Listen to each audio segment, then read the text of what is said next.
అందరికీ నమస్కారం. ముఖ్యంగా నందమూరి హరికృష్ణ అన్న, మా కుటుంబ సభ్యులందరూ, మా ఆడపడుతులందరూ, వాళ్ళ అబ్బాయి గారు, ఇక్కడికి విచ్చేసిన ఎన్టీ రామారావు గారి అభిమానులందరికీ పేరు పేరున నా నమస్కారం తెలియజేస్తున్నాను. మీతో పాటు నేను నా దేవుడు, నా అన్నగారిని తలంచుకోవటం నా అదృష్టం. ఎందుకంటే నా అంత అదృష్టవంతుడు ఎవడు ఈ భూమి మీద ఉండడని నేను ఎప్పుడు అనుకుంటుంటా. అన్ని చోట్ల కూడా చెప్తుంటా. ఎందుకంటే మా అమ్మ నాన్న ఎన్టీ రామారావు గారి అభిమానులు. మా నాన్న టీచర్, ఓల్డ్ బిఏ మా ఫాదర్. అదిరా జన్మ అంటే, కొడుకంటే అట్ట పుట్టాలరా, చూడరా, చూపు చూడరా, ఆ నవ్వు చూడరా అని నన్ను అనేవాడు.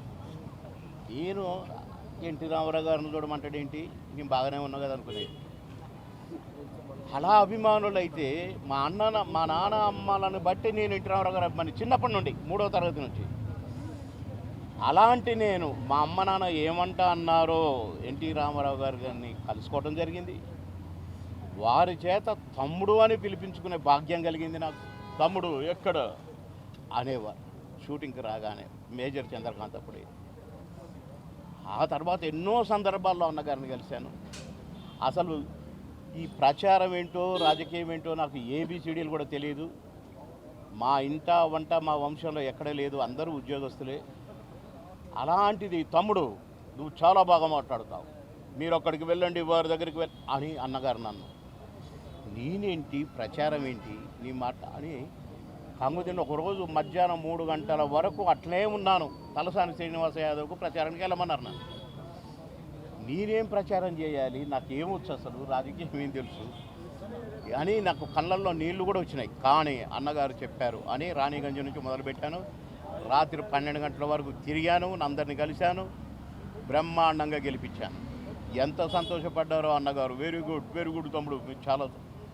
అలాంటి అన్నగారితో నటించే భాగ్యం, అలాంటి భాగ్యవంతుని నేను. అలాంటి అన్నగారి జన్మదిన వేడుకలు, 103వ జన్మదిన వేడుక జరగటం, నా నందమూరి కుటుంబ సభ్యులంతా ఇక్కడ ఉండటం, నా దేవుడి కుటుంబ సభ్యులు, చాలా సంతోషంగా ఉంది.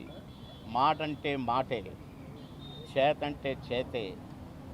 అన్నది సాధించాడు, అన్నది చేశారు. ఏదంటే అది. 2 రూపాయల కిలో బియ్యం అంటే 2 రూపాయల కిలో బియ్యం, 3 రూపాయల కిలో కొని గవర్నమెంట్ నుంచి 2 రూపాయల కిలో బియ్యం ఇచ్చేది. అప్పుడు నేను రేషన్ షాప్లో ఆఫీసర్గా ఇక్కడికి ట్రాన్స్ఫర్ అయినా. నేను ఇక్కడ ఇక్కడే మన యూసఫ్ కూడా దగ్గరే నా గోడౌన్ ఉండేది. అలా ఎన్నో చూశాను. అన్నగారి పార్టీలో చేరి ఎన్నో ప్రచారాలు చేశాను, ఎంతోమందికి ప్రచారాలకు వెళ్ళాను, నేను గెలిచాను, అన్నగారి పేరు నిలబెట్టాను. ఎప్పటికీ నా కాన్స్టిట్యున్సీలో మహానుభావుడు బాబు మోహన్ అంటే బాబు మోహన్ అనిపించుకున్నాను. అన్నగారు అడుగు జోడలో 100% నడిచాను. నా అన్న చల్లగా ఉండాలి. మీరు అనుకుంటున్నారు, నేనైతే అనుకోవట్లేదు. నా అన్నగారు ఇక్కడే ఉన్నారు, మనందరి మధ్యలోనే ఉన్నారు. డెఫినెట్గా ఉన్నారు. ఎందుకంటే కారణజన్యులు అలాంటి వారు, అలాంటి జన్మెత్తిన వారు కారణజన్యులు. వారు భగవత్ స్వరూపులు. ఖచ్చితంగా మన మధ్యనే ఉన్నారు, మనం అన్నీ చూస్తుంటారు. మన మంచి చెడ్డలుగా కూడా వారు చూస్తుంటారని నా ప్రగాఢ విశ్వాసం. అలాంటి అన్నగారి బర్త్డే రోజున నేను అన్నగారి కుటుంబ సభ్యులతో కలిసి నేను ఇక్కడ వారిని తలంచుకోవడం, వారిని ధ్యానించుకోవడం నా అదృష్టంగా భావిస్తున్నాను. జై ఎన్టీఆర్, జై ఎన్టీఆర్, జై తారక రామారావు గారికి.